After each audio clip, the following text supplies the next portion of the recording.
Ok, buenos días a todos, bienvenidos a la sesión 2 de Sinvescomp, este evento del Departamento de Computación del Sinvestav. En esta sesión se presentarán las áreas de sistemas de cómputo y de sistemas de la información, así como una mesa redonda de oportunidades de desarrollo en el mundo profesional y productivo. Vamos a comenzar por las áreas de investigación. La primera área que vamos a introducirles a ustedes es el área de sistemas de cómputo, enfocado a la criptografía y la seguridad. Vamos a comenzar por la importancia de la criptografía y la seguridad. Como ustedes saben, siempre que hay una comunicación, pues es necesario proveer una seguridad. Y bueno, hay unas aplicaciones bastante comunes y bastante conocidas por todos nosotros. ¿Cómo puede ser estos mensajeros que utilizamos todo el tiempo como tipo WhatsApp o tipo Telegram o Signal? También tenemos todos los servicios de almacenamiento en la nube. Toda esa información debe de estar de alguna manera protegida. Últimamente han tenido mucho auge las criptomonedas y hay que saber, bueno, que la base de las criptomonedas pues es precisamente la criptografía. También se han estado desarrollando mucho los sistemas de votaciones electrónicas y, por ejemplo, también digamos que algo que impulsó mucho el desarrollo de la criptografía y la seguridad informática fueron el comercio electrónico, específicamente los medios de pago electrónico. Un aspecto importante es que la ACM es digamos, la organización internacional que tiene mayor influencia en los programas de estudio sobre sistemas computacionales y demás, y considera que la ciberseguridad es una de las áreas con mayor crecimiento en los próximos años, junto con algunas cosas como la ciencia de datos y el aprendizaje profundo. Una gran motivación que tenemos nosotros para invitarlos a estudiar un posgrado es dónde trabajan nuestros egresados actualmente.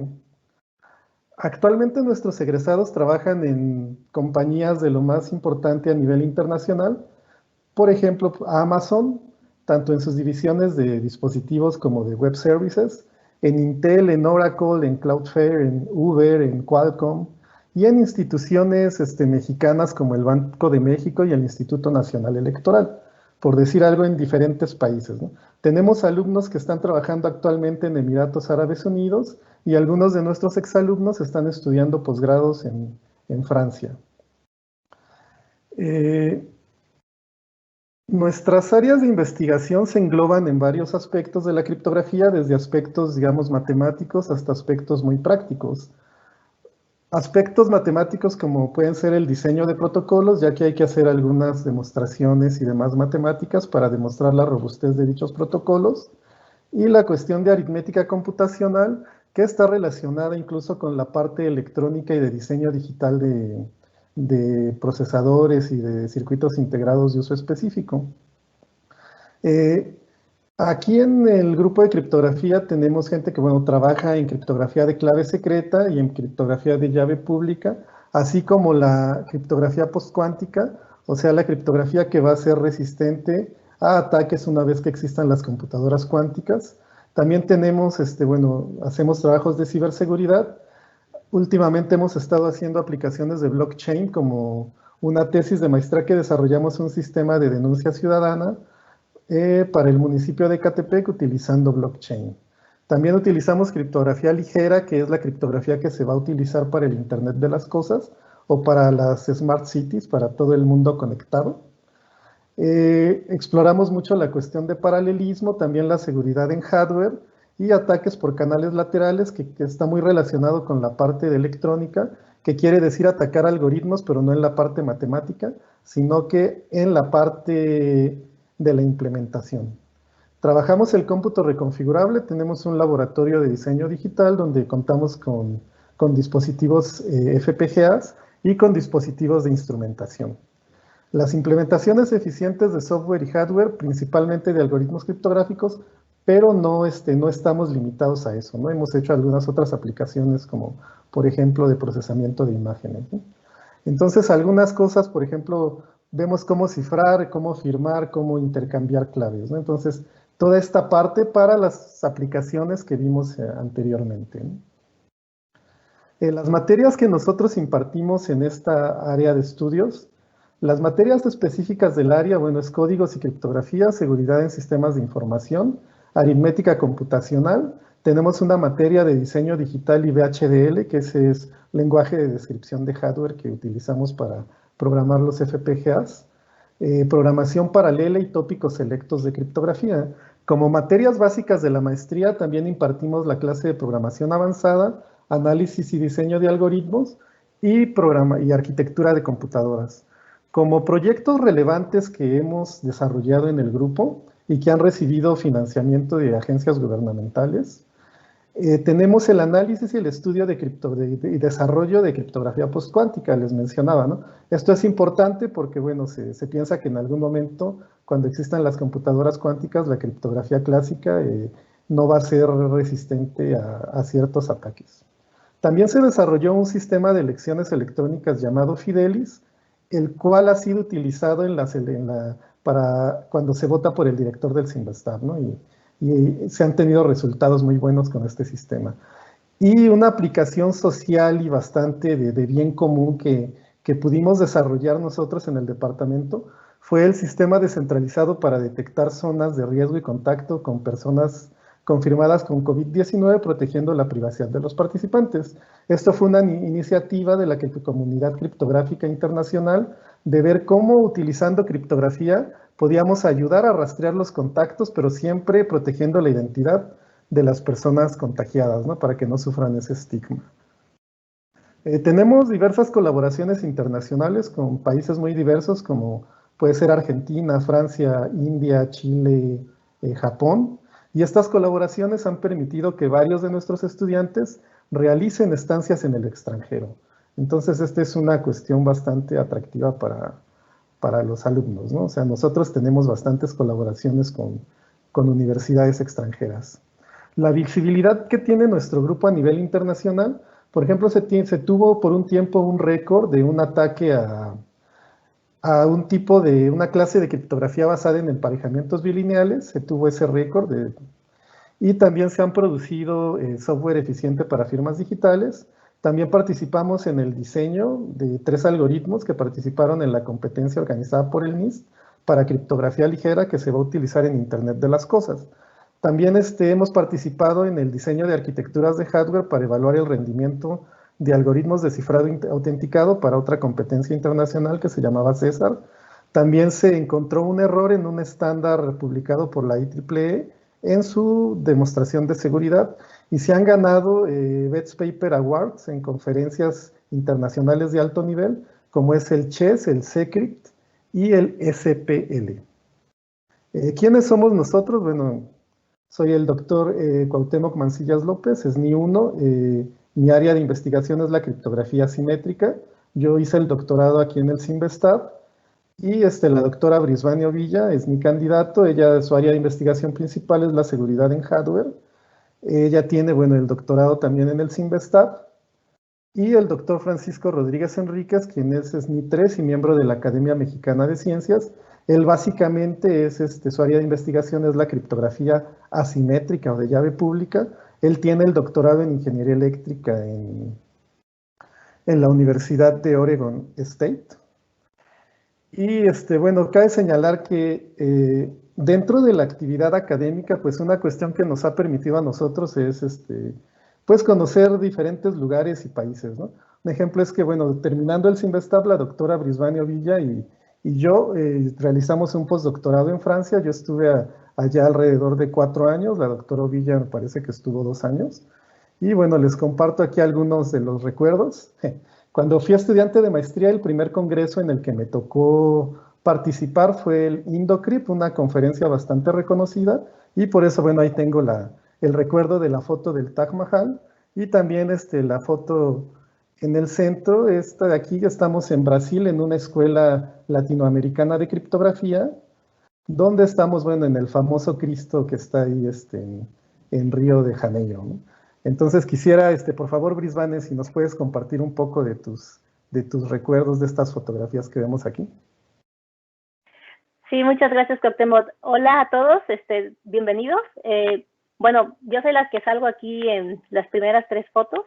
La de medio, como creo que dijo Cuauhtémoc, fue una bonita experiencia cuando éramos estudiantes de doctorado, que fuimos a un curso de criptografía al estado de Sao Paulo en Brasil.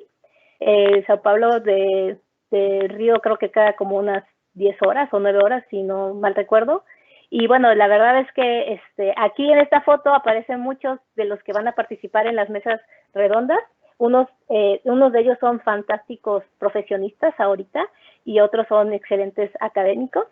Y bueno, la siguiente foto, para que vean que no todo es placer, es en una conferencia que me dieron el Best Paper en una conferencia. Y bueno, la primerita que aparece, estoy en Dubái, que también de hecho fui a una conferencia en Abu Dhabi, pero como queda también a 2 horas, hace uno todo lo que sea para ir a pasear y conocer, ¿no? Aprovechando de que tiene la oportunidad. Le cedo la palabra a Francisco para que también nos explique un poco de sus experiencias. No te escuchas, Francisco, no sé si soy yo. Muchas gracias por la palabra, no sé si se escucha. Muchas gracias a ustedes por estar aquí presentes en esta sección. Si nosotros nos vemos como entrenadores, cazadores de talento, y por ejemplo ustedes pueden ver aquí en la foto del centro abajo, en que estamos recibiendo un premio a una de las mejores conferencias en criptografía aplicada.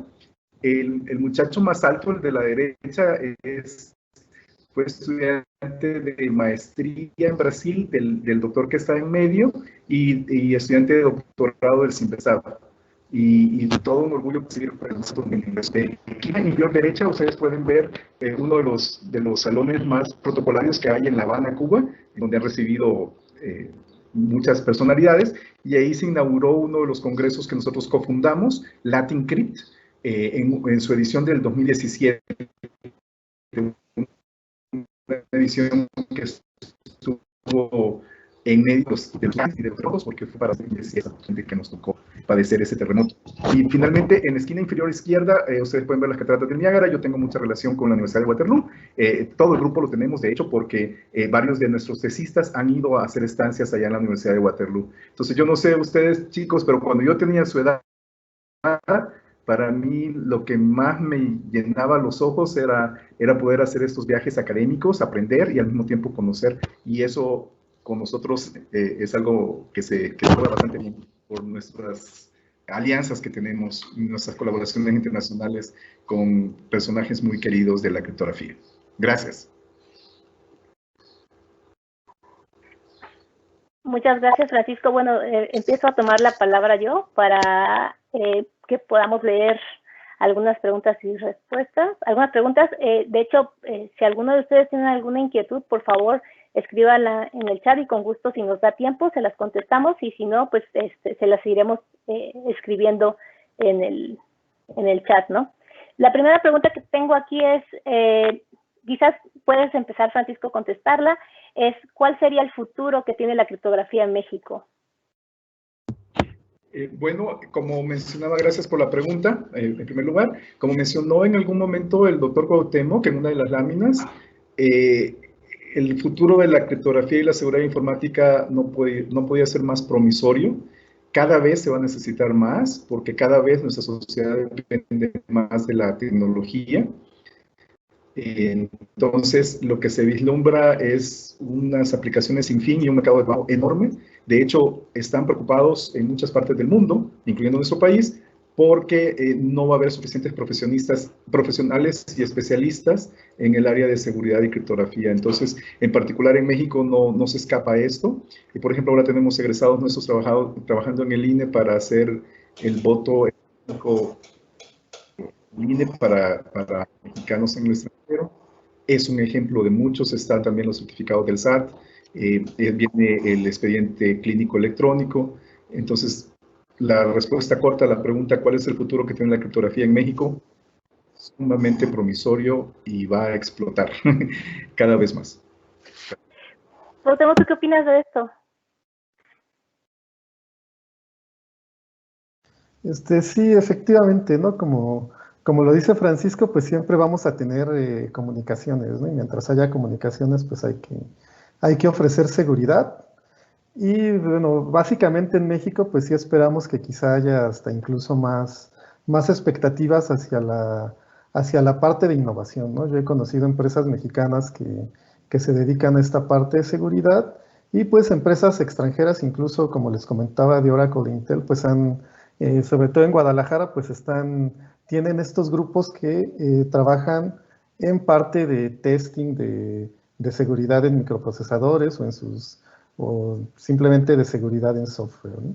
Entonces yo creo que esta área de criptografía pues siempre va a tener un futuro y como lo dice la ACM, tiene también muy buen mercado laboral. Digo, yo también he trabajado alguna vez en la industria como consultor para el desarrollo de aplicaciones bancarias, aparte de que un atractivo que tiene es que es una cuestión bastante bien pagada, ¿no? Y que no se ve que caduquen algún día, ¿no? Sino que es un área que se va moviendo, que hay que actualizarse, que hay que estar viendo qué cosas nuevas salen, etcétera, ¿no? Entonces, yo creo que tiene mucho futuro, ¿no? Es una de las áreas con más futuro dentro de la computación, ¿no? Y en México, pues, ese futuro también digamos que es de las pocas áreas donde ustedes se pueden desarrollar tanto en la academia como en la industria de manera muy sencilla, ¿no? O sea, tienen prácticamente, digámoslo así, un pase directo, ¿no? Muchas gracias, Luis Juan. Muchas gracias, Cuauhtémoc. Mira, tenemos una pregunta del público que es la verdad un tache para nosotros. Nos dice, la guía que se encuentra en el sitio web es para el examen de admisión del 2010. ¿Tendrán alguna guía para actualizar que nos puedan compartir? Mira, Lupita, estamos trabajando para actualizar la guía y en cuanto la tengamos lista, pues vamos a hacer publicaciones en nuestras redes sociales e incluso en la página, ¿no? Sí, es algo que nosotros tenemos que trabajar y lo estamos haciendo, así que no te preocupes. Bueno, otra pregunta aquí es, ¿cómo funciona el sistema para detectar el COVID? A lo mejor Francisco nos puede contestar. Claro. Bueno, este es un proyecto que desarrollamos los tres profesores que estamos en este momento en esta sesión, que formamos parte del grupo. Satisfactorio en el sentido de que nosotros queremos poner nuestro granito de arena desde nuestra trinchera para tratar de ayudar de alguna manera a contener la pandemia. Aquí se trata de una aplicación móvil que se desarrolló y el objetivo de la aplicación móvil era, de manera siempre preservando la privacidad de los usuarios, poder detectar a través de esta aplicación si uno había estado en contacto con personas portadoras de la enfermedad. ¿Cómo se logra esto? Bueno, se distribuye la aplicación en una comunidad y si alguien sale desafortunadamente contagiado y esa persona voluntariamente y de manera anónima avisa de que se contagió, entonces nuestro servidor difunde eso en todas las aplicaciones que cuando tú estuviste en contacto con una persona pueden encontrarla en... Perdón, Francisco, es que te escucho muy cortado. Voy a pasar la palabra a Cuauhtémoc. Sí, a ver sí, si él puede explicar un poquito.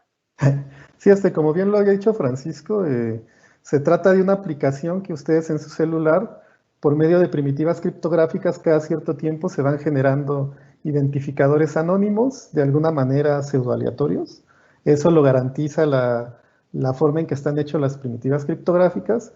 Ustedes van guardando identificadores anónimos de todas las personas con las que se crucen, ya sea en la calle, en el metro, donde sea. No hay nada que relacione esos identificadores con el teléfono, con la identidad de las personas. Entonces todo eso se va recolectando y si alguien se dice que tiene COVID y es certificado por una autoridad de salud, entonces todos esos identificadores que utilizó durante, digamos, los últimos 4 días o 5 días, todos esos se manda como un broadcast a todos los teléfonos que tienen la aplicación, y como la aplicación fue guardando internamente en el celular, localmente, nunca se guardó nada en un servidor, va a checar si alguno de esos identificadores fue almacenado por el teléfono que esté en uso, y si es así, se calcula un algoritmo de probabilidad de contagio. ¿Qué quiere decir eso? Bueno, qué tanto convivieron con esta persona, qué tanta distancia, etcétera, y ahí se evalúa una probabilidad, y si se pasa un umbral, pues se les reporta a ustedes, y eso sería un indicio de que tienen que hacerse una prueba o que vean si tienen síntomas y demás, ¿no?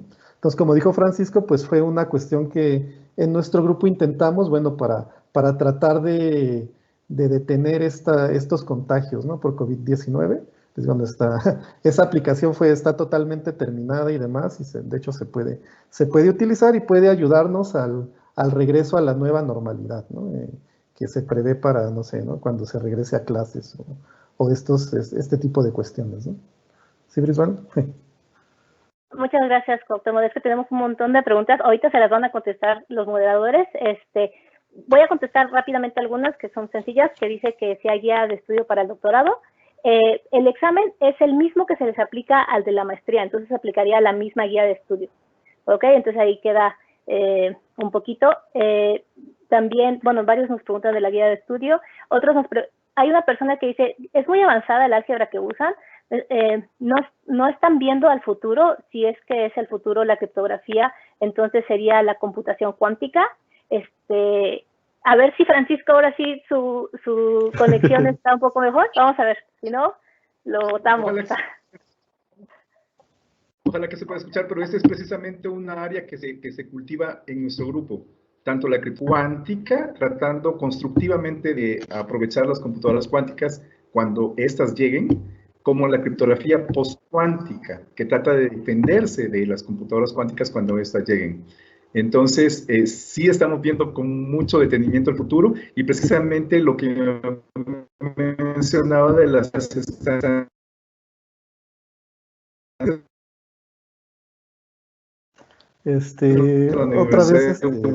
otra vez está cortando la comunicación. Sí. En Canadá, en Ontario, Canadá. Sí, disculpen, otra vez está cortando la comunicación con Francisco, pero sí, efectivamente en el departamento, principalmente el doctor Francisco, trabaja esta parte de criptografía cuántica, con hacer criptografía, y también la cuestión de postcuántica, ¿no? O sea, ¿qué criptografía va a soportar esta cuestión de qué criptografía es útil una vez que existan las computadoras cuánticas? El doctor Francisco tiene un alumno de doctorado que está trabajando precisamente en esta parte, y bueno, tenemos también otro colaborador, el doctor Guillermo Morales, que trabaja mucho en algoritmos cuánticos, ¿no? También de computación cuántica. Entonces, digo, esa es una de las cuestiones. Y bueno, aquí tenemos otra pregunta que nos dicen que si la criptografía va relacionada con la seguridad de la información. Bueno, pues cabe destacar que la criptografía sería como la base sobre la que se está construyendo la seguridad de la información, ¿no? Siempre que ustedes hacen una conexión con una página para que tenga este candadito en el navegador, pues abajo de todo esto se están ejecutando algoritmos de criptografía que tienen un contenido matemático muy fuerte, como lo que comentaban hace rato de álgebra. Pues esa es una de estas aplicaciones de criptografía, ¿no? Entonces, digamos que la criptografía es sobre las bases sobre las que se asienta, ¿no? La parte de la seguridad informática. Entonces, digamos que sí es una relación ahí intrínseca, ¿no? Con esto, ¿no? Entonces, bueno, ya estamos por terminar. Quisiera ver, a ver, Francisco, si puedes dar algún último mensaje, por favor. Sí, esperemos que ahora sí funcione bien. Sí, adelante. Se unan a nuestro. Gracias.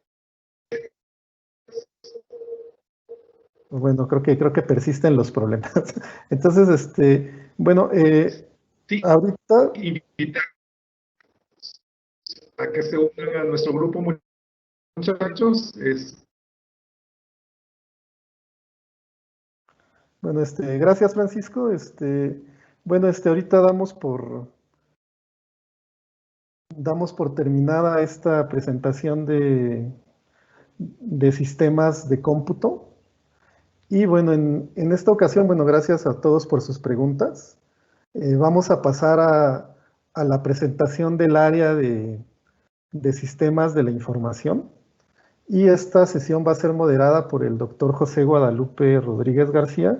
Por favor, doctor José, si prende su micrófono y toma la sesión, por favor. Muchas gracias. Buenos días a todos. Gracias por asistir a esta presentación, aunque sea a distancia, pero son bienvenidos. Como dijo el doctor Cuauhtémoc, vamos a tener ahora la sesión de sistemas de información, presentada por el doctor Amílcar.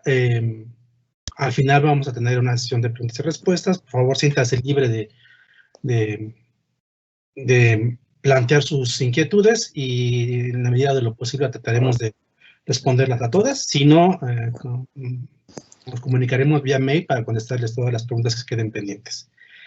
Sin mayor preámbulo, cedo la palabra al doctor Amílcar Meneses Viveros. Doctor Amílcar, por favor. Muchas gracias.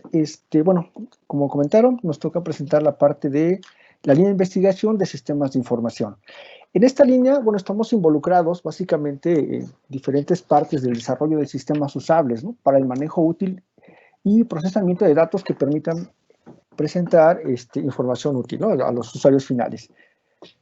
Sabemos que todo sistema o todo programa tiene un conjunto de entradas, va a dar un conjunto de salidas, pero hoy en día los problemas que se están atacando son cada vez mayores, más grandes, más complejos, y entonces se tiene que estar haciendo procesamientos sobre distintos tipos de información, distintos tipos de datos, ¿no?, que puede ser estructurada, no estructurada, semiestructurada, y de diferentes fuentes, ¿no?, diferente tipo, ¿sí? Entonces, todo este tipo de información se requiere que se procese, ¿sí?, que se haga un análisis de todos estos datos, ¿sí? Evidentemente esto lleva a programaciones en diferentes paradigmas, ¿sí?, y trabajando evidentemente muchas veces sobre elementos de bases de datos distribuidas y sistemas de archivos distribuidos, ¿no? Por ejemplo, lo que es la parte de los grandes datos, ¿no?, cuando está trabajando con plataformas como Hadoop y distribuyendo procesos a través de la parte Spark, ¿no? Puede ser un ejemplo de esto, ¿no? Y al final lo que queremos es sacar información que realmente sea información efectiva para los usuarios finales, para que tengan toma de decisiones y demás, pero también que el usuario final pueda interactuar, mejor dicho, con el sistema, precisamente para seguir obteniendo toda esta información útil, ¿no? Entonces, básicamente esa es la idea general de todo esto, ¿no?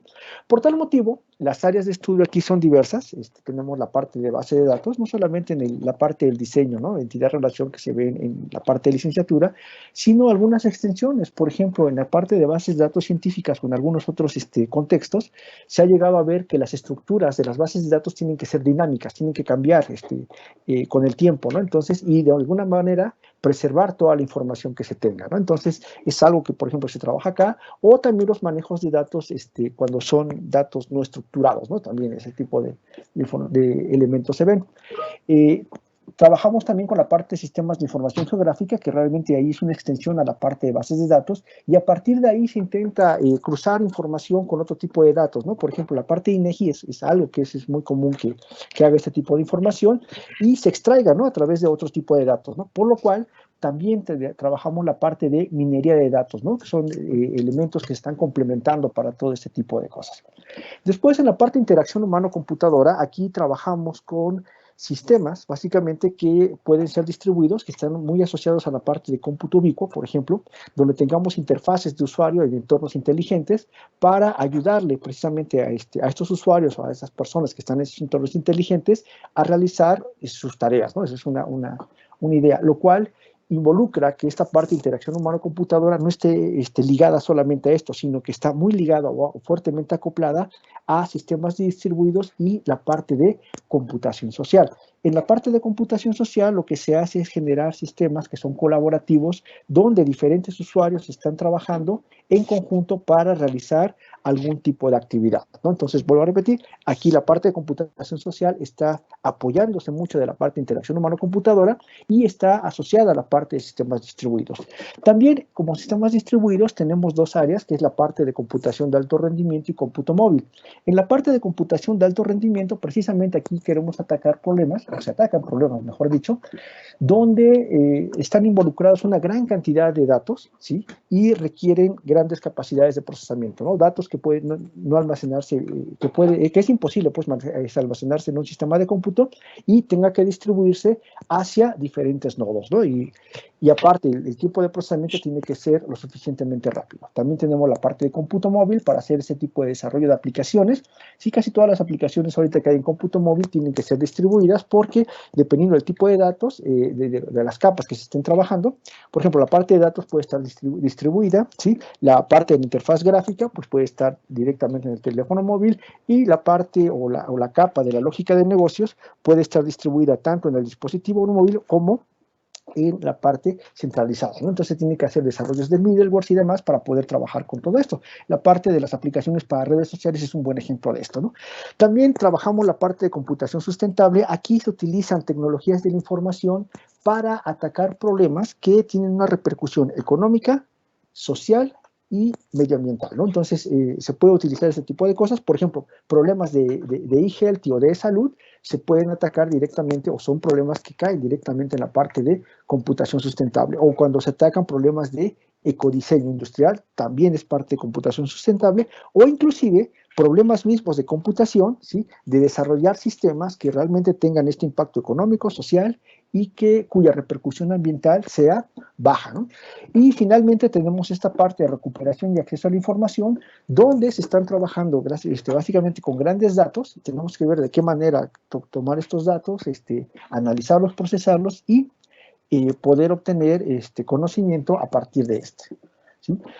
Los profesores que estamos en esta línea de investigación son 5, empezando con el doctor Sergio Víctor Chapa Vergara, que es miembro, es nivel 1 del Sistema Nacional de Investigadores. Sus áreas de investigación son bases de datos, sistemas de información geográfica, computación sustentable y computación científica. Particularmente el doctor Sergio Chapa ha trabajado mucho en la parte de bases de datos, ¿sí?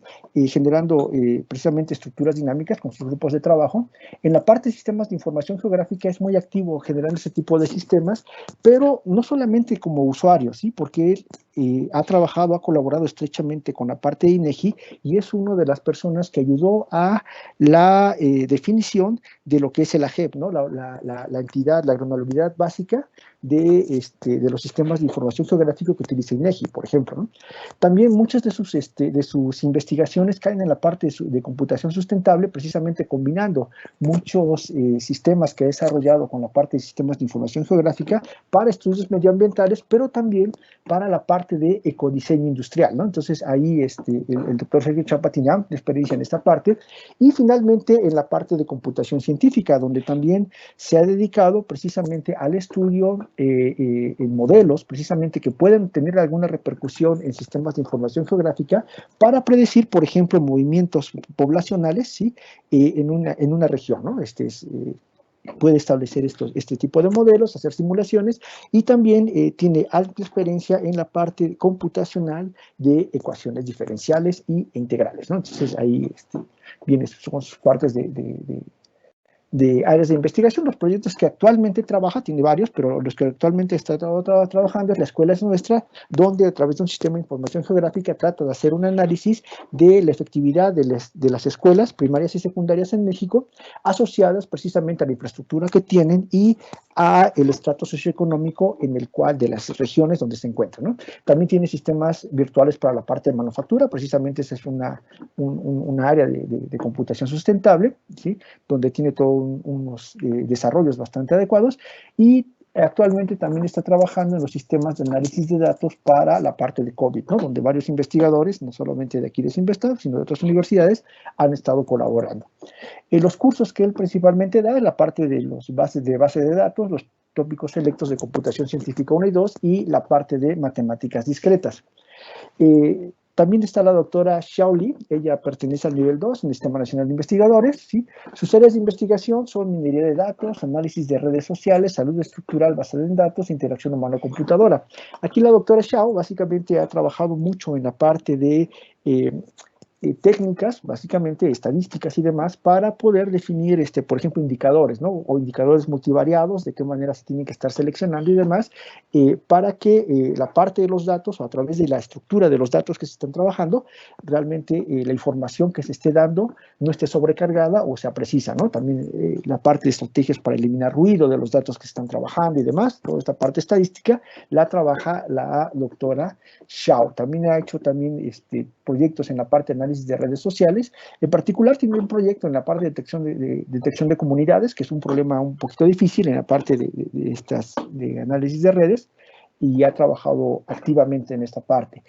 Otro de los áreas de investigación es salud estructural basada en datos. Esta es una aplicación precisamente de minería de datos y de inteligencia artificial a área de ingeniería civil, ¿no? En lugar se trata de revisar comportamientos de estructuras de edificios, ¿sí? Pero ahora tomando un enfoque de IA y de minería de datos. También ha trabajado en la parte de interacción humano-computadora, precisamente con interfaces que son de realidad aumentada. Los cursos que ella da es aprendizaje automático, aprendizaje profundo, minería de datos y teoría de la computación. Otro miembro más es la doctora Sonia Guadalupe Mendoza Chapa, es la coordinadora de nuestros programas de maestría y doctorado. Ella trabaja activamente y es una de las principales investigadoras en México en la parte de computación social, interacción humano-computadora y cómputo ubicuo. Estas tres áreas realmente están muy conjugadas en el trabajo de la doctora, precisamente, porque toda la parte de computación social o estos sistemas colaborativos que ella hace, ¿sí? Pretende que sean totalmente usables y la interacción humano-computadora que se hacen en ese tipo de sistemas es bastante útil, ¿no? Dependiendo de los roles de los usuarios que estén trabajando, se tienen que presentar diferentes interfaces de usuario, las interfaces tienen que ser adaptables precisamente al tipo de dispositivo que se estén trabajando y deben de ser conscientes de contexto, ¿no? Entonces también está trabajando mucho con la parte de cómputo ubicuo, ¿no? Entonces toda esa parte la tiene muy amalgamada y de hecho varios de sus estudiantes de tesis de licenciatura, de maestría y de doctorado han ganado premio a la mejor tesis, ¿sí? Tanto en maestría o en doctorado, por la parte de la NIEI, ¿no? En algunos años. También, ahorita algunos proyectos que está desarrollando es la parte de desarrollo de chatbot inteligente para apoyar los procesos de enseñanza-aprendizaje y las heurísticas para evaluación de experiencia de usuario en sistemas conversacionales, ¿no? Los cursos que ella da generalmente son sistemas colaborativos, métodos de evaluación de interfaces de usuario e interfaces conscientes de contexto. También tenemos la dicha de tener entre nuestros grupos, en este grupo, al doctor José Guadalupe Rodríguez, ¿sí? Él es un amplio experto en la parte de sistemas distribuidos, también trabaja mucho con la parte de cómputo ubicuo, de hecho, para ver esta parte de situaciones sensibles de contexto, ¿sí? Y en la parte de recuperación y acceso a la información. ¿Por qué? Porque esto va muy de la mano con la parte de Internet de las cosas, donde están generando una gran cantidad de datos y de ahí se tienen que detectar la parte de comportamientos del sistema que ayuden precisamente a el usuario final, ¿no? Ahorita uno de los proyectos significativos que el doctor José Guadalupe tiene es desarrollo del chatbot inteligente, ¿sí? Y los cursos que él da son tópicos selectos en HPC 1, 2 y 3, sistemas distribuidos, cómputo ubicuo, Internet de las cosas, ¿sí? En esta gráfica o en esta lámina podemos ver exactamente cómo es el trabajo del doctor José Guadalupe, donde está combinando la parte de cómputo ubicuo con la parte de Internet de las cosas, ¿sí? Intenta combinar la parte del manejo de ontologías, precisamente, ¿sí? El Internet de las cosas está generando un montón de datos, la parte de Big Data, ¿sí? Y se requiere hacer todo este análisis, lo cual le ha llevado precisamente a que la cantidad, el tamaño del problema crece demasiado y se tiene que hacer estas tomas de decisiones de manera automática y de manera rápida, se tiene que tener velocidad de análisis y por lo cual ha incursionado en toda esta parte del área de cómputo de alto desempeño, ¿no? Algunos de los desarrollos que él tiene, pues evidentemente es descubrimiento de relaciones semánticas entre autores y temas de investigación, diseño de implementación de mecanismos de búsqueda contextualizada a través de la web semántica, servicios web semánticos sensibles de contexto en redes de sensores y diseño e implementación de robots de servicio de bajo costo para adultos mayores, ¿no? Entonces podemos ver que todos sus temas realmente están muy contextualizados, muy centrados, ¿sí? Y es uno de los expertos ahorita a nivel nacional en esta área. Finalmente, bueno, su servidor, soy candidato en la parte del Sistema Nacional de Investigadores.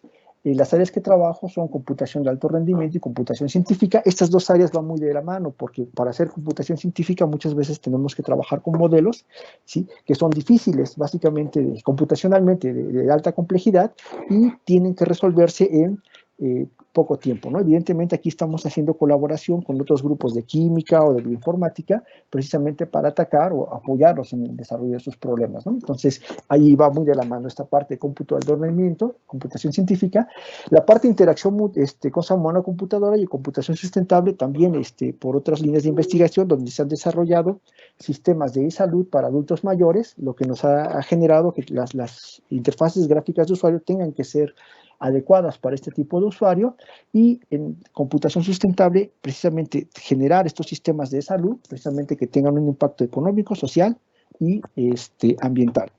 Y también trabajamos la parte de computación verde para la parte de computación de alto rendimiento, ¿no? Bueno, los proyectos que tenemos actualmente es diagnóstico como movilidad de contactos en hospitales COVID, donde estamos haciendo análisis de millones de registros al día, estructura electrónica de inteligencia artificial. Este es uno de los proyectos que actualmente está apoyando mucho, ha apoyado CONACYT bastante bien. Y técnicas de aprendizaje máquina en extrapolación de integrales multidimensionales. Esto tiene que ver con programación paralela y la parte heterogénea, ¿no? Básicamente para seleccionar qué tipo de dispositivo de cómputo puede ser más apropiado para realizar cierto tipo de tareas. Los cursos que se dan son programación avanzada, tópicos selectos de HPC 1, 2 y 3 y arquitectura de computadora. Aquí hemos combinado junto con el doctor José Guadalupe su expertise, ¿sí?, y el expertise de uno para hacer una serie de cursos que realmente son muy completos para ser, para aprender toda esta parte de High Performance Computing, ¿sí? Por ejemplo, que tenemos que sacar proyectos donde tenemos que manejar la parte de los recursos locales, donde tenemos procesadores multicore o many-core, ¿sí?, poder lanzar ahí procesos, ¿sí? También tenemos la parte de procesos distribuidos, precisamente tenemos que hacer sistemas distribuidos, desarrollo de middleware, algoritmos básicamente que estén trabajando con todo este tipo de cosas, y finalmente algunas aplicaciones en la parte de Big Data, ¿no?, donde, vuelvo a repetir, aquí podemos utilizar tecnologías como Apache Hadoop, Spark o los HPC System, ¿no? ¿Qué líneas de investigación o qué elementos de investigación trabajamos aquí? Pues básicamente son frameworks, calendarizadores, tareas para procesar grandes datos, etcétera, ¿no? Entonces, bueno, por mi parte, eso es todo. Tenemos aquí 2 correos, sistemas de información, por si no alcanzan a atenderse todas las preguntas. Por si tienen algunas más inquietudes, pueden mandarnos correo a esta dirección y a la coordinación del departamento, ¿sí? Por mi parte sería todo y podemos pasar a la sesión de preguntas y respuestas. Gracias. Muchas gracias, doctora Amílcar, por esta rápida pero interesante presentación. Tenemos algunas preguntas de las personas que amablemente nos están siguiendo en esta transmisión. La primera es que si alguien trabaja Big Data. Bueno, sí, estamos trabajando también Big Data, es una parte integral del curso de HPC, en la tercera parte, donde hacemos análisis no tradicional por lotes, sino análisis de grandes bancos de datos conforme se van produciendo. Cabe aclarar aquí 2, digamos, excepciones al término Big Data. Una es tener bancos de datos muy, muy grandes, del orden de petabytes, por ejemplo, que debe procesarse de manera eficiente y rápida, donde el término rápido es muy relativo, porque el procesamiento puede tardar semanas, tal vez meses. Y la otra es, yo le llamo ráfagas de datos que deben procesarse rápidamente. En cuanto se producen, tienen que procesarse, que es un poco lo que se usa en Internet de las cosas. Y para eso se requiere otro tipo, bueno, hay básicamente 2 tipos de herramientas que aparecen en la transparencia que está precisamente en este momento en la pantalla. Una es Hadoop, que hace procesamiento por lotes, que es la herramienta más utilizada en el proceso de grandes volúmenes de datos, del orden de varios petabytes, por ejemplo. Y el otro es una herramienta que se llama HPC Systems, que siendo un poquito amplio en el término, se encarga de procesar los datos en tiempo real. es decir, trabaja con ráfagas de datos, ¿sí? Entonces, nos andamos más bien por esta segunda opción, ¿sí? La siguiente pregunta nos la hace Desiree. No entiendo bien el término, pero a lo mejor tú, América, sabes de qué está hablando. Nos pregunta qué es el cómputo social. Cómputo social, es la parte que trabaja la doctora Sonia, ¿sí? Tiene que ver con la parte de sistemas colaborativos, ¿sí? Actualmente la ACM ha redefinido el término sistemas colaborativos como computación social, que es donde diferentes actores están colaborando en un sistema para realizar una tarea en común. Por ejemplo, hoy en día es usual que varios usuarios, por ejemplo, escriban un texto, ¿sí? Y todos estén compartiendo el mismo documento y editándolo al mismo tiempo, ¿no? Ese es un ejemplo, pues, de computación social. Ok, muchas gracias. ¿Cómo se llama? Otra pregunta que nos hacen es, esto es para ti, Amílcar, en cómputo sustentable, ¿qué opinas del blockchain y los costos de las pruebas de trabajo que estén llevando a cabo en esta nueva tecnología?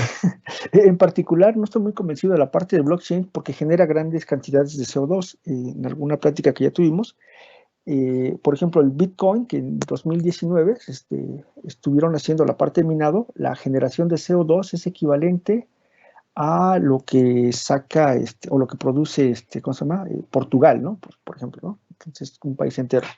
Entonces, sí, realmente es un poquito complicado y hay que ver qué alternativas y qué estrategias se tienen que hacer para reducir esta parte contaminante, ¿no? En la parte del Bitcoin y el uso de los blockchain.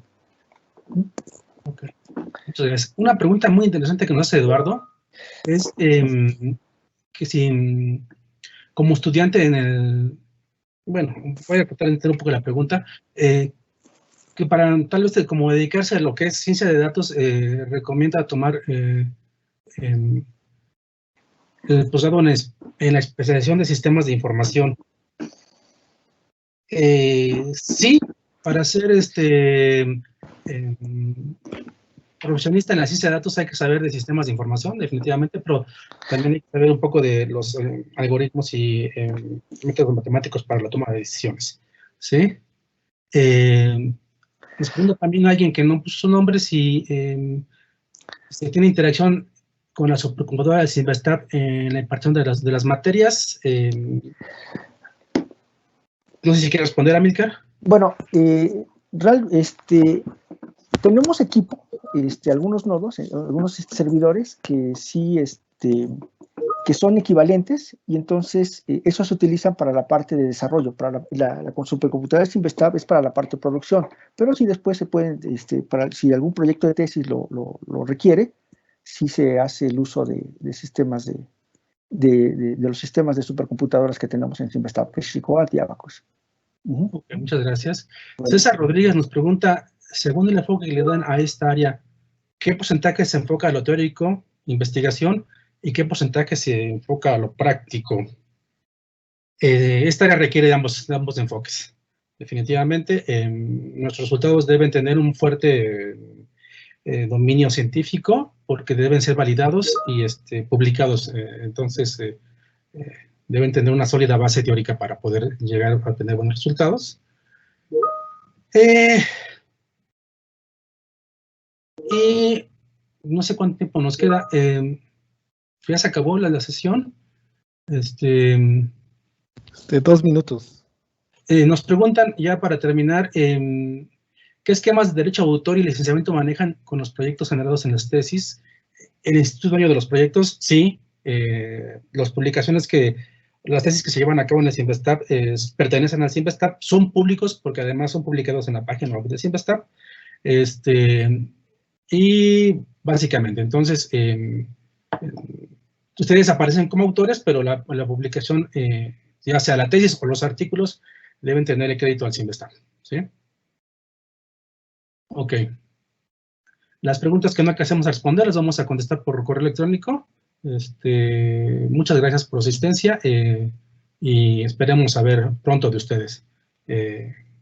Muchas gracias. Cedo la palabra al doctor Cuauhtémoc. Ok, muchas gracias, doctor José Guadalupe. Pues bueno, esta sesión va a continuar hasta las 12:20 con la mesa redonda de oportunidades de desarrollo en el mundo profesional. Y mientras tanto, pues los invitamos a pasar a la sesión 1 con la mesa de experiencias de nuestros graduados y exalumnos. Entonces, si gustan pasar a la sesión 1 y nos vemos aquí a las 12:20 para nuestra mesa redonda. Muchas gracias.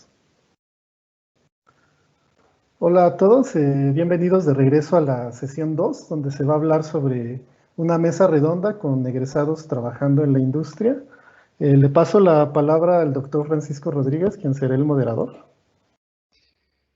Hola jóvenes, qué gusto que estén aquí acompañándonos porque hoy tenemos una mesa redonda de lujo. Hemos tenido la oportunidad de reunir a chicos muy talentosos, no tan chicos ahora porque salieron hace algunos años de nuestro departamento de computación, y es una selección muy, muy exquisita de varios de nuestros egresados más talentosos que están triunfando en la industria a nivel nacional e internacional.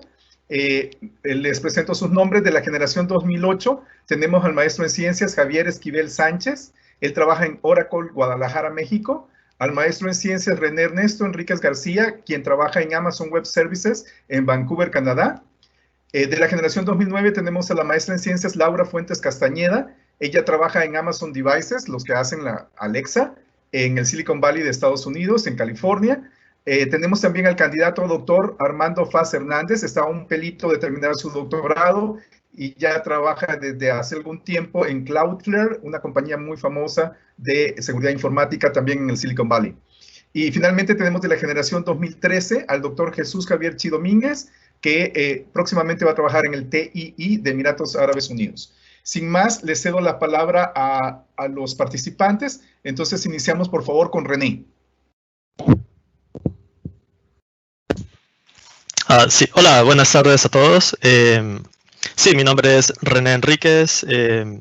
Como una breve autopresentación, hice mis estudios de ingeniería en sistemas en la Universidad de El Salvador, en el primer lustro del siglo XXI. Luego conseguí una beca de la OEA para poder hacer mis estudios de posgrado en el extranjero, y fue así realmente como luego logré ser aceptado en el CIMBESTAF para hacer mis estudios en ciencias de la computación en agosto del 2008. Me especialicé en el área de criptografía, aunque como es el caso de los otros participantes en esta mesa redonda, pues fui educado en otras áreas de ciencias de la computación. Mi trayectoria laboral, bueno, primeramente es de un poco más de 2 años en mi país, siendo un desarrollador de software y diseñando sistemas para empresas. Esto es antes de que me moviera a México para mi maestría. Y ya luego, después de la maestría, acepté una oferta de Intel para formar parte del principal grupo de seguridad. En aquel entonces ese grupo estaba en Oregon, Estados Unidos principalmente, pero la empresa había decidido apostar por Guadalajara y estaban ávidos de ingenieros de seguridad. Entonces, trabajé para Intel del 2010 al 17 y en el 2018 hice la transición hacia AWS y resido en Vancouver, Canadá. Mi principal dominio o área de interés en estos momentos es seguridad en hardware, firmware y tecnologías de virtualización. Todas estas capas fundamentales para ofrecer servicios a clientes. Y bueno, de manera breve puedo resumir que soy responsable de garantizar que todos estos sistemas o estos sistemas de cómputo son diseñados con el máximo nivel de seguridad y que ofrecen el menor riesgo de presentar vulnerabilidades que pueden ser abusados por atacantes.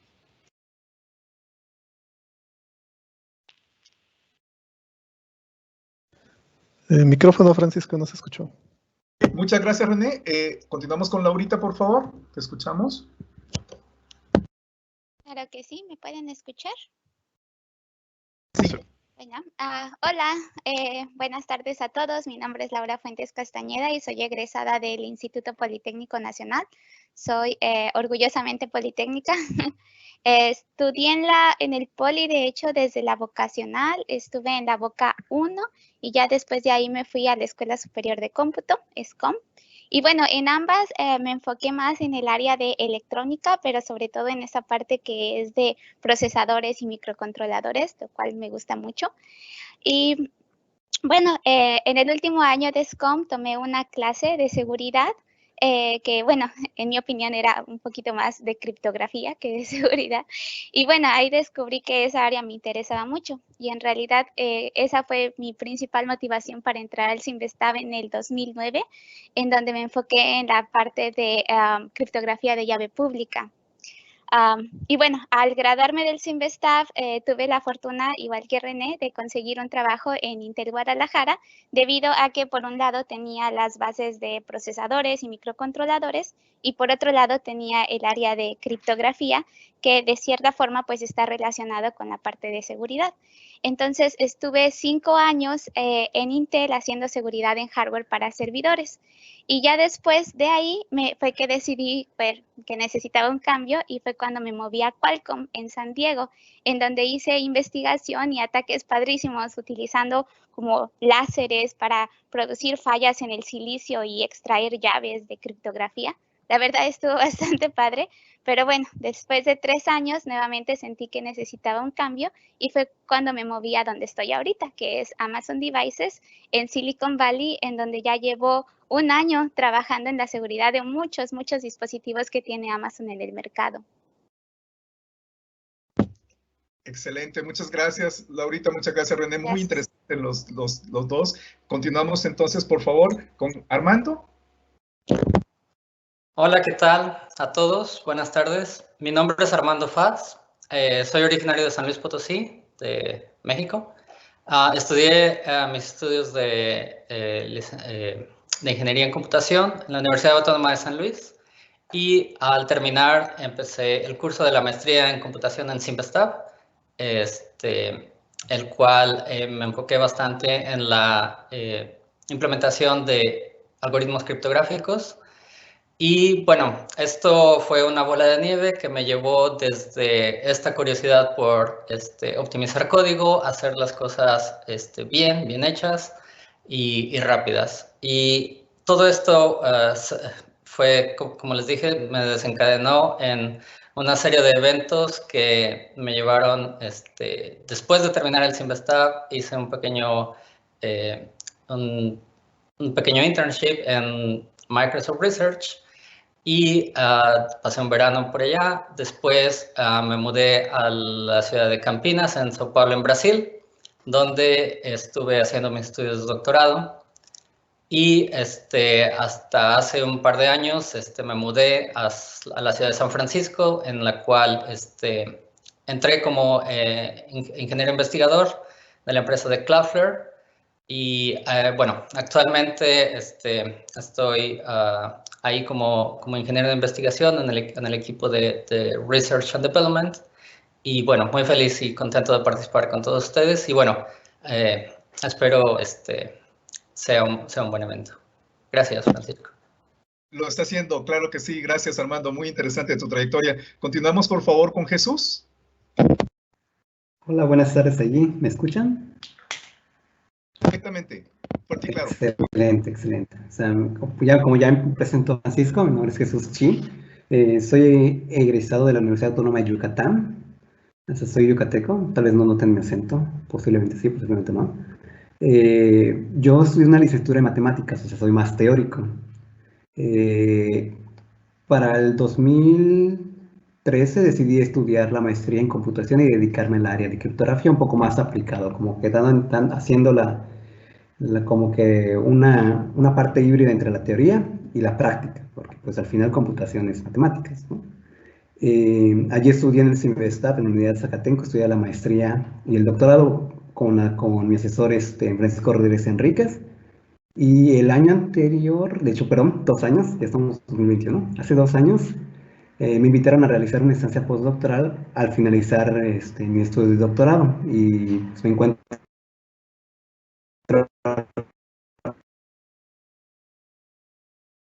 en Tampere, en Finlandia.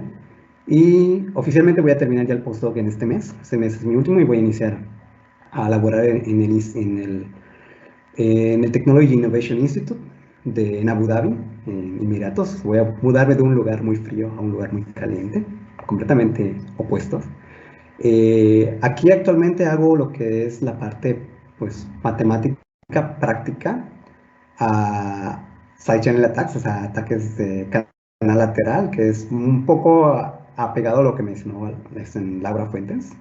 Pero en Emiratos voy a comenzar a analizar y estudiar criptografía basada en isogenias, un poco más matemático, más teórico. Pero la idea es pasar esa parte teórica que es muy estudiada por los matemáticos hacia la práctica para la comunidad, ¿no? Para las compañías. Y creo que eso sería todo por mi parte. Gracias, Jesús. Muy interesante todo. Mucho orgullo de tenerlos a ustedes, a todos ustedes, y no menos orgulloso de quien continúa. Javier, por favor. Hola, hola, ¿sí me escuchan? ¿Sí? Perfectamente, Javier, adelante. Muy bien. Mi nombre es Javier Esquivel Sánchez. Yo estudié la carrera de Ingeniería en el Instituto Politécnico Nacional en la Escuela Superior de Cómputo. Soy egresado del CIMBESTAB generación 2008-2010. Durante mi estancia en el CIMBESTAB trabajé principalmente en la optimización multiobjetivo. Al egresar del CIMBESTAB me incorporé a la industria del software en la compañía Oracle. En particular, trabajo en el producto Clusterware, en el que he estado trabajando por poco más de 10 años. He trabajado en las últimas 5 versiones, no incluyendo la versión actualmente en desarrollo. El Clusterware fundamentalmente optimiza los recursos de un clúster para proveer servicios a la base de datos y mantener el alta disponibilidad. Yo considero que mis aportaciones más grandes han sido en las últimas 2 versiones. Y estas 2 últimas versiones son consideradas como las de mejor desempeño para los volúmenes de datos y la disponibilidad que se demandan actualmente. Ya. Excelente, Javier. Pues qué interesante y qué orgullo también que estés colaborando de una manera tan relevante en esos proyectos de Oracle. Me gustaría preguntarte, Javier, ya que te tenemos en este momento en el micrófono, en tu opinión, ¿adquiriste los conocimientos necesarios en el CIMBESTAB para resolver las exigencias de los trabajos que acabas de mencionar? ¿O dirías más bien que fue una metodología o una actitud? ¿Podrías explicarnos un poco esto, Javier, por favor?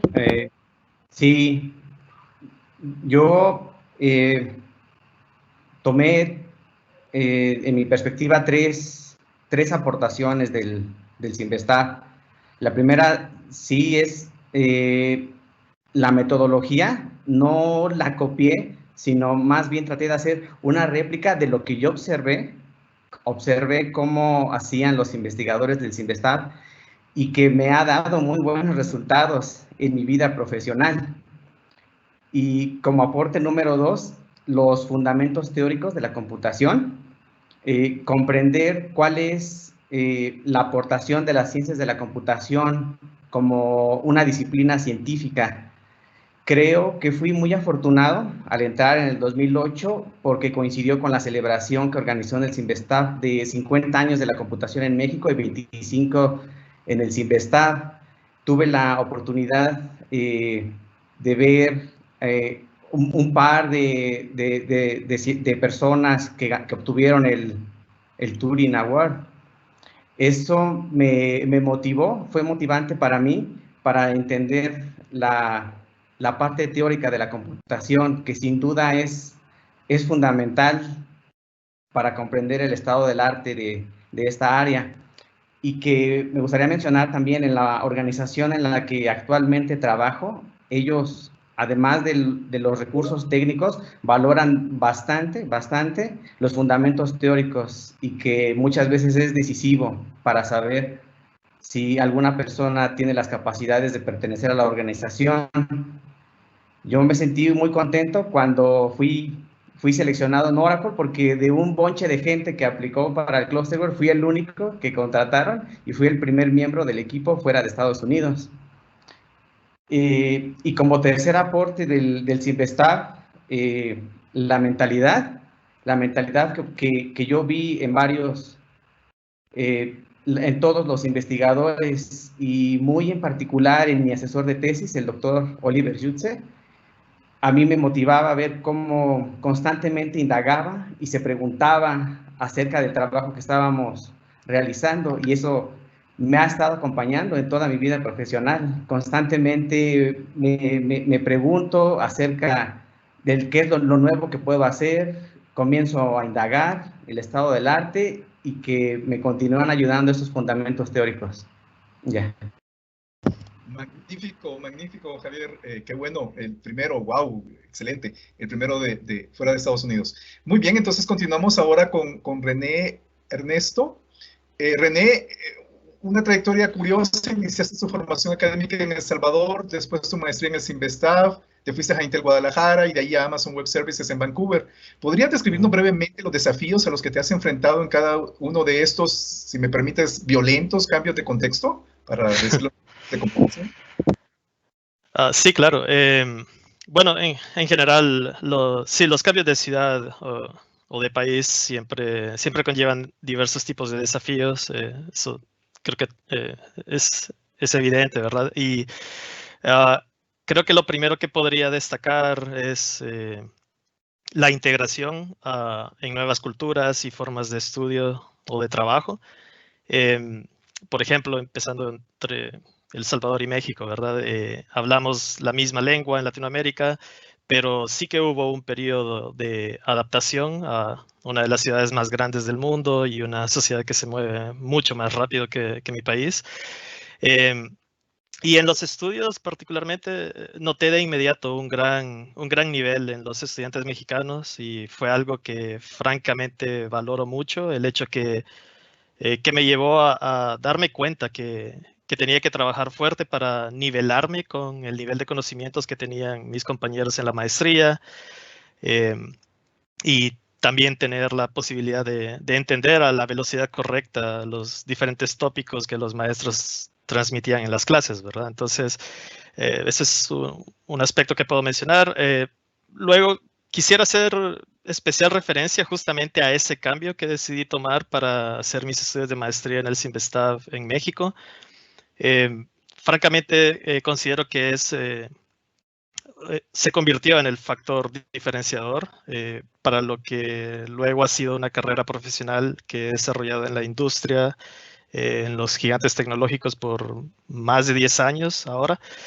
Y tanto es así que al terminar mi maestría y comenzar la primera experiencia laboral de élite con Intel, la verdad, francamente me sentí muy fuerte, tanto en las entrevistas como en el arranque de mi relación laboral con Intel.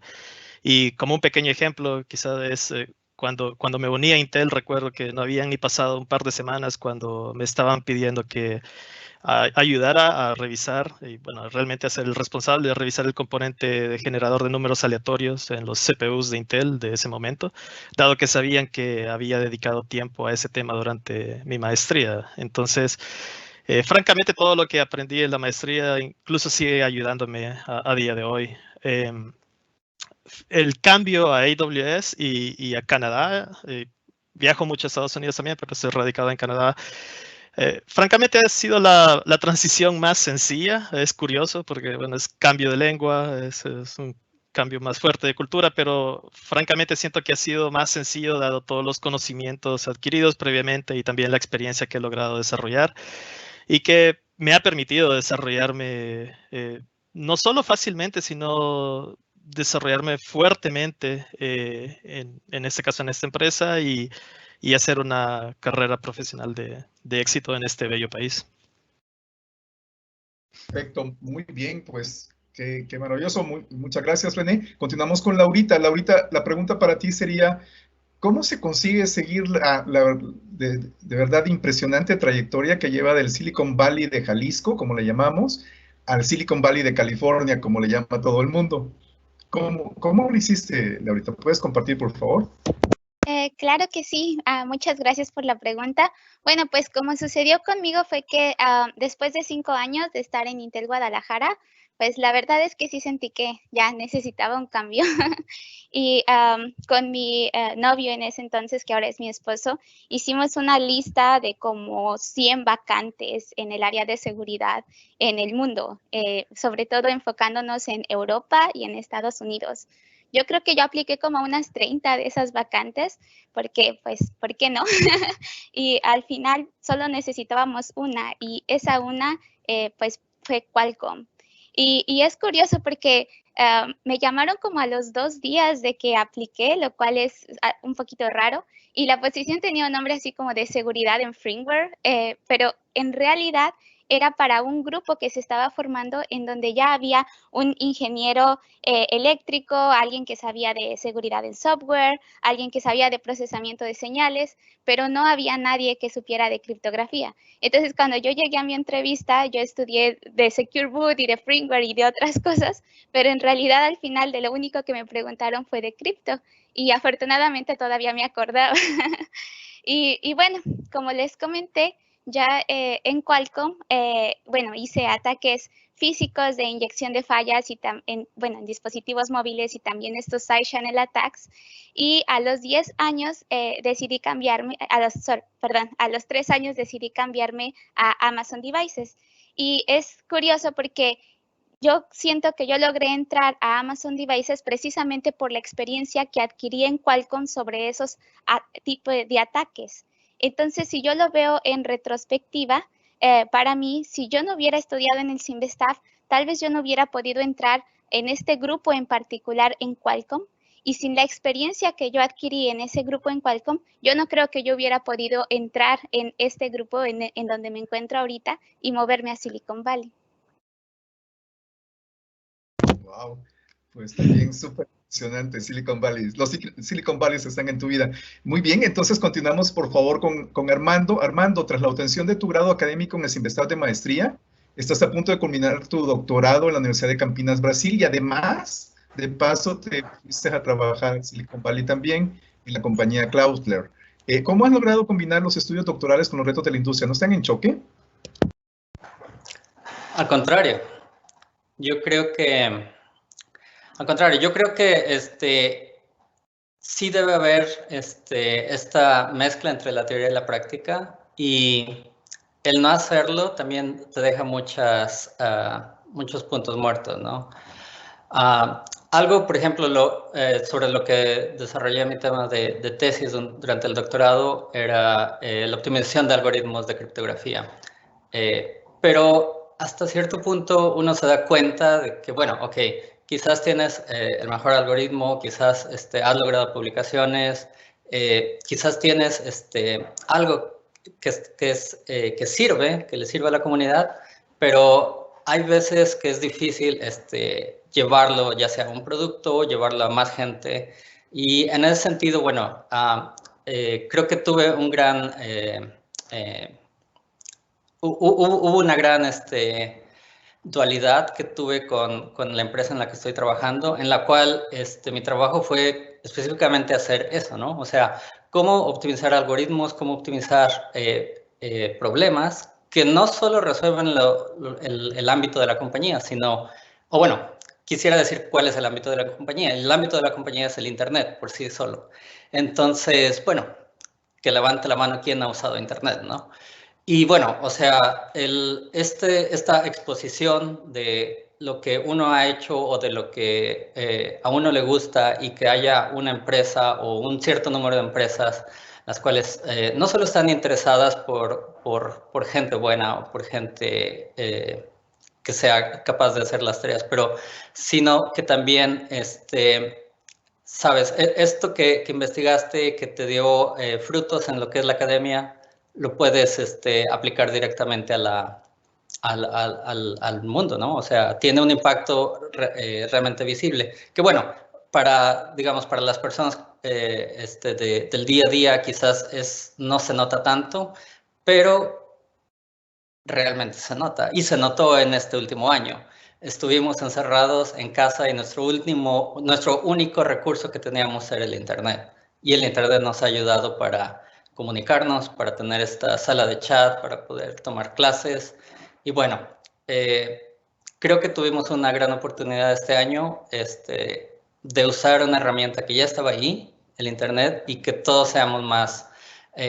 realmente el Internet fue construido para esto, entonces hay que usarlo bien, y de mi parte, bueno, hay que usarlo de forma de optimizar recursos. Muchas gracias, Armando, muy interesante tus puntos de vista y tu experiencia.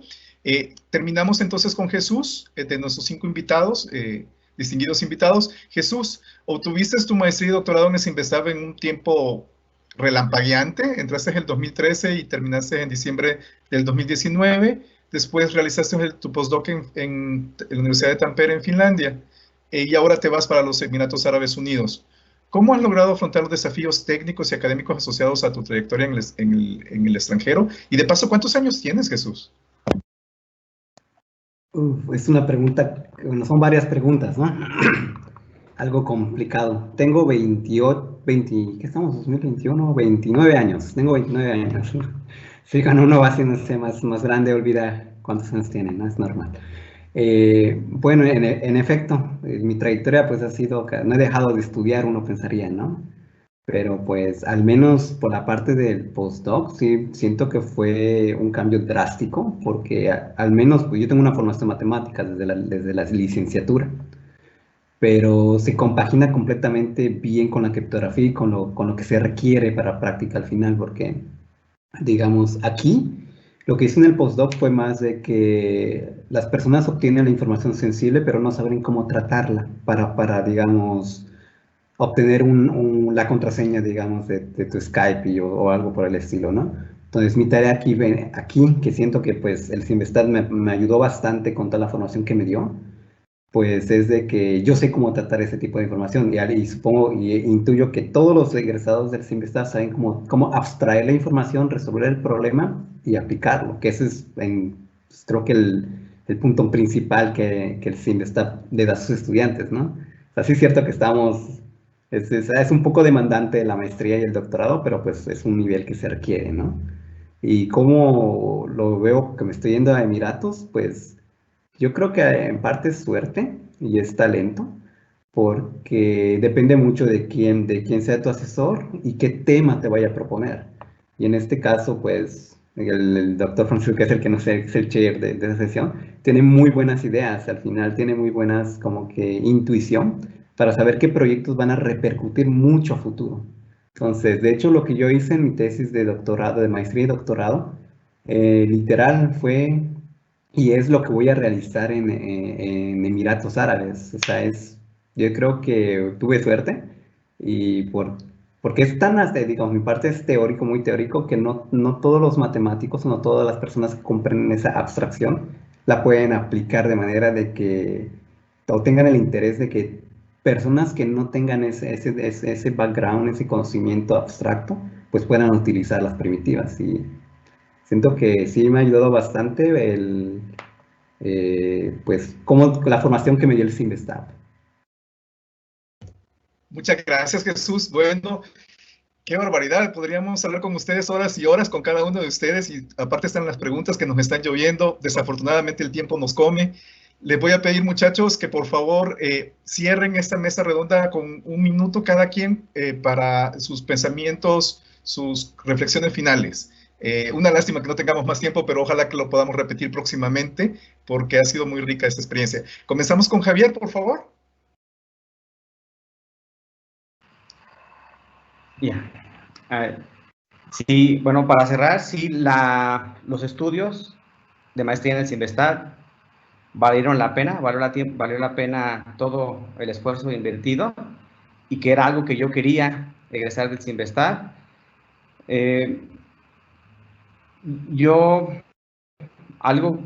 Además de las 3 aportaciones de las que ya hablé, algo que me viene funcionando bien es la constancia y la disciplina. He sido muy constante en cuanto a los temas de investigación en el área y en la organización a la que pertenezco. Y mantener esa disciplina en ocasiones ha sido un poco complicado, pero creo que me ha ayudado y me he ganado también el reconocimiento de mis compañeros de trabajo en estos 10 años, tomando en cuenta que muchos de ellos son gente que ha estado en Oracle casi desde sus inicios. Han visto el producto desde las primeras versiones y como ya lo mencioné, nuevamente creo que el fundamento teórico y esa mentalidad que adquirí en el CIMBESTAF ha sido esencial para mi continuidad en la compañía. Ya. Gracias, Javier, muy amable, muy orgulloso de ti. René, por favor, tus reflexiones finales. Sí. Bueno, como reflexiones finales, quisiera expresar de que un punto importante que tal vez no se ha tocado mucho es la parte de hacer un buen networking en tu desarrollo profesional, y eso es algo que uno lo escucha mucho cuando está trabajando en las empresas, pero francamente el networking empezó desde los estudios y en la maestría, y es claro ahora ver a estos distinguidos participantes de esta mesa redonda, ¿no? Todo lo que están haciendo. Entonces, yo creo que eso debe de servir de motivación también para los estudiantes de computación que nos están escuchando, que vas a tener una enorme oportunidad de aprender al lado de gente súper talentosa, y no solo en el ambiente local, sino que estar en el CIMBESTAF. Recuerdo mis viajes también al extranjero, participaciones en conferencias, esa es una cosa fundamental. Y la otra, si puedo rápidamente, es mencionar que la adquisición de esos que, bueno, en las empresas tecnológicas algunas veces le llaman los soft skills, que son esos valores y principios que son fundamentales para triunfar en estos gigantes, como pues tener la curiosidad, ahondar profundamente en problemas, entregar resultados de alta calidad y rápidamente. Todas estas cosas, uno cuando yo después de cursar mis estudios en el CIMBESTAF, sentí que ya los tenía conmigo gracias a la experiencia de los estudios de maestría que hice. Entonces, no fue nada nuevo, pero he notado que en algunas personas que entran a estas empresas, a veces esos skills no son tan fáciles de desarrollarlos o aprenderlos, y bueno, eso es una parte importante, y bueno, con eso cierro mi participación. Muchas gracias, René, muy amable. Laurita, por favor, tus reflexiones finales. Bueno, pues yo quisiera cerrar diciendo que para mí valió muchísimo la pena estudiar en el CIMBESTAF, no solo por las oportunidades que vinieron afortunadamente para mí o por los conocimientos que adquirí, sino también por haber tenido la dicha de conocer y hacerme amiga de gente tan brillante. Y es que para mí mis compañeros de la maestría son de las personas más inteligentes que he conocido en mi vida, aún estando acá y trabajando con gente graduada de universidades muy prestigiosas. Entonces yo creo que hay muchísimo talento en México, como en otras partes del mundo, pero hablando de México en sí, creo que tenemos todo lo que se necesita para trabajar en el top de tecnología, y solo necesitamos de un empujoncito, y creo que ese empujoncito te lo pueden dar instituciones como el CIMBESTAF. Al menos así fue conmigo y me siento muy afortunada de ello. Gracias, Laurita, qué bonitas reflexiones. Continuamos con Armando, por favor. Sí, algo que noté en común en las participaciones de mis compañeros es que mencionaron la palabra suerte. Fue una suerte que estuve allá y así. Pero analizándolo bien, creo que más allá de que sea la suerte, fue la preparación que cada uno tuvo. Y eso, bueno, es fundamental, creo.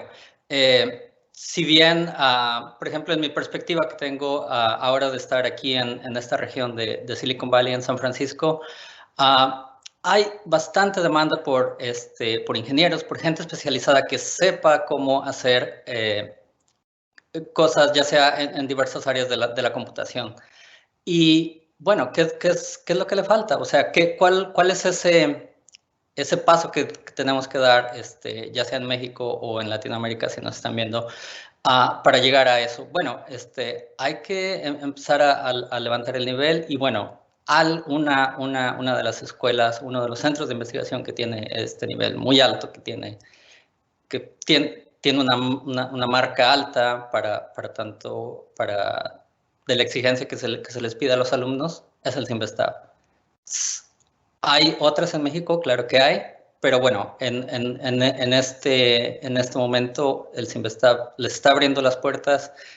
Tengan la confianza de hacer preguntas o de ser curiosos, y creo que eso es un buen ingrediente para llegar muy lejos. Muchas gracias por la invitación y bueno, finalizo mi participación. Muchas gracias a ti, Armando. Terminamos entonces con Jesús para cerrar esta mesa. Excelente. Bueno, en efecto, como dice Armando, ¿no? Es más por resultado propio, ¿no? Por los frutos, quemarse las pestañas día y noche en el postdoc o en la maestría o en el doctorado, porque pues fue divertido, fue cansado, pero fue divertido, al menos los recuerdos, y como dice Laura, al final mis compañeros para mí son excepcionales, yo los veo igual, como dice ella, son muy inteligentes, me he topado con personas igual bastante inteligentes, pero siempre recurro a mis compañeros cuando tengo una duda o cuando tengo algo, ¿no? O sea, tengo una idea y ellos me dan su perspectiva al final, que es lo que ayuda, ¿no? El nombre del CIMBESTAB, aunque no lo parezca, está creciendo. O sea, los profesores investigadores que están a cargo, en particular de Unidad Zacatenco, hacen crecer el nombre. Entonces, hay muchas conexiones al final que son llamativas para los estudiantes. Porque, por ejemplo, cuando yo estudié en la licenciatura, yo pues, no tenía en mente de estudiar una maestría en computación, quería estudiar una maestría en matemáticas, ¿no? Pero decidí irme a computaciones y criptografía porque pues, descubrí que criptografía es lo que me gusta, ¿no?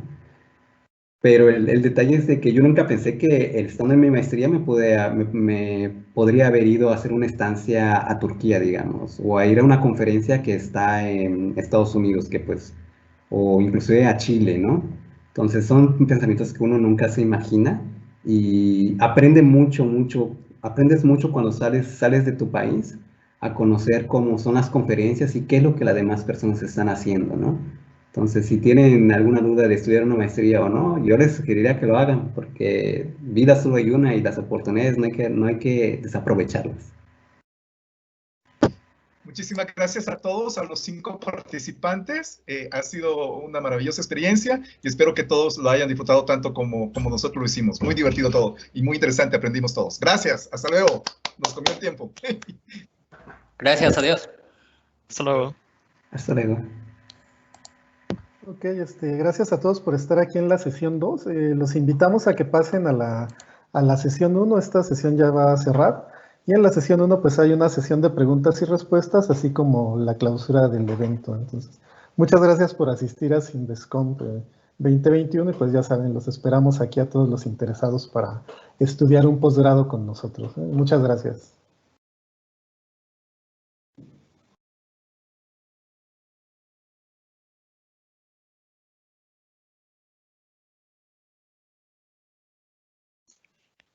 ¿Ya se puede hablar tranquilo acá?